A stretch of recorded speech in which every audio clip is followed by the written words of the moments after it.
Баршаңызға сәлем достар, менің каналыма қош келдіңіздер. Мен бүгін сіздерге бала көтеруге арналған витаминдер жайлы айтатын боламын. Видеоны соңына дейін көріңіздер. Ұзақ жылдар бойы бала көтере алмай жүргендердің жүйкесі әбден жұқарып, медицинадан да, емшілерден де көңілі қалатыны жасырын емес.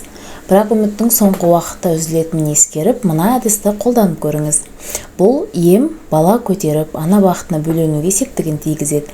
Бастысы тыңғылықты, ұқыпты, уақытылы емдесеңіз болғаны. Бірінші, сәлбен. Фитогормонның қайнар көзі болып табылады. Ол аналық гормондарының өмір сүруін жақсартуға қабілетті.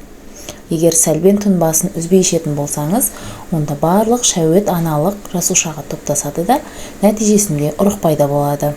Қасиеті мол сусынды дайындау үшін бір стакан қайнаған суға бір ас қасық ұнтақталған сәлбенді салып, бетін жауып қойыңыз. Шамамен 1 сағаттан соң дайын болған тұнбаны сүзіп алып, бір ас қасықтан күніне 2 рет қабылдаңыз.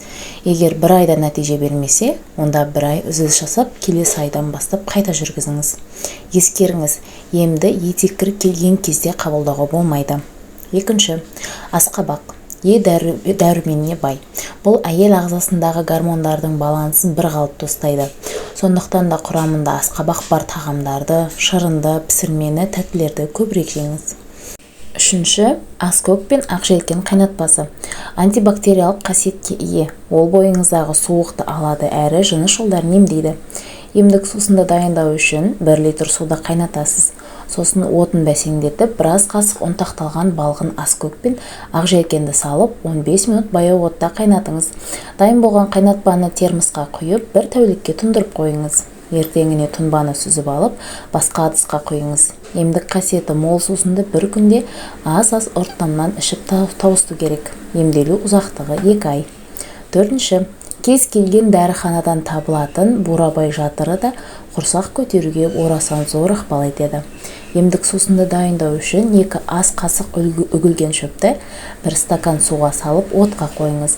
Қайнауға жақындағанда оттан алып, күн тимейтін жерге қоясыз. Шамамен жарты сағаттан соң тұнбаны сүзіп алып, біраз қасықтан күніне 4 рет ішу керек. Емделу ұзақтығы 4 ай. Достар, осымен соң видеоның соңына да келіп жеттік. Видео сіздерге ұнады деген ойдамын. Каналға тіркеліп, лайк басуды ұмытпаңыздар.